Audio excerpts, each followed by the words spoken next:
The evening was meant to be warm and comforting, a simple night surrounded by familiar faces, quiet laughter, and the comfort of home.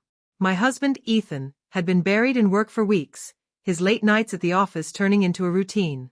I thought a relaxed get-together with friends and family might ease the heaviness that seemed to weigh on him lately. The house felt inviting that night. Soft music drifted through the air, mingling with the gentle clink of wine glasses and the sound of toasts being made. Conversations wove together like threads in a tapestry, and laughter filled every corner. It had all the makings of one of those nights you remember for years, though none of us knew it would mark the start of everything unraveling. As the evening wore on, a smaller group of us moved into the living room, swapping stories and sharing jokes. Someone brought up how Ethan had recently struggled with assembling a flat-pack coffee table. I joined in, adding playful exaggerations for a bigger laugh. The room erupted with the kind of laughter that feels like a hug. Others chimed in with light-hearted remarks about Ethan, how he'd leave dirty dishes in the sink or talk to our dog like it was a baby. It all felt harmless to me, the sort of gentle teasing that bonds people together. At least, that's what I believed. I caught glimpses of Ethan during the joking. His lips curved into a faint smile, but his eyes stayed far away. He didn't laugh, didn't add to the banter, just sat quietly, still as an island in a sea of noise. Something about his stillness unsettled me, but caught up in the moment and the warmth of our guest's attention, I brushed it aside. I assumed he had stepped away to refill his drink or check something in the kitchen. The music played on, the conversations flowed, and the night continued. By the time people began saying their goodbyes, offering hugs and well wishes, I noticed Ethan hadn't returned. A quick scan of the room turned into a search through the house. The bedroom was empty. His phone, keys, and wallet were gone. A cold weight settled in my stomach. I tried calling him, but my calls went straight to voicemail. I told myself he probably just needed some space. That night, I lay in bed waiting for the familiar dip of the mattress when he would slide in beside me. Morning came instead, with a message. It wasn't angry or dramatic, just steady and detached.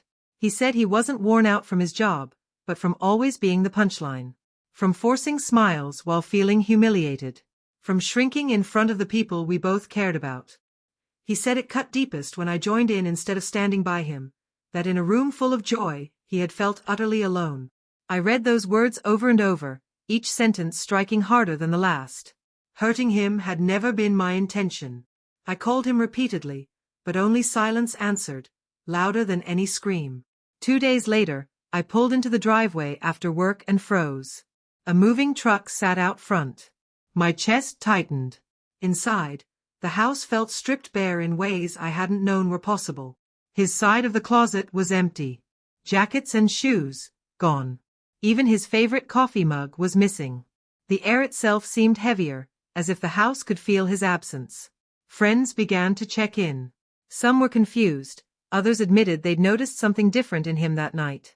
One friend quietly told me that as Ethan left, he had murmured, "This isn't home anymore." It hadn't been about that one evening. That night had only tipped the scales. His pain had been growing quietly for a long time, and I'd been too blind to see it. I thought we were simply teasing. I thought we were close. I didn't realize just how far he had drifted until he was gone. In desperation, I wrote him, not a text, not an email, but a real handwritten letter. I poured everything into it, my regret, my sorrow, my apology. I didn't write it to win him back, but to let him know he mattered, to me, always. I mailed it and waited for a reply that never came. Weeks turned into months. I stopped waiting for his voice, stopped holding on to hope.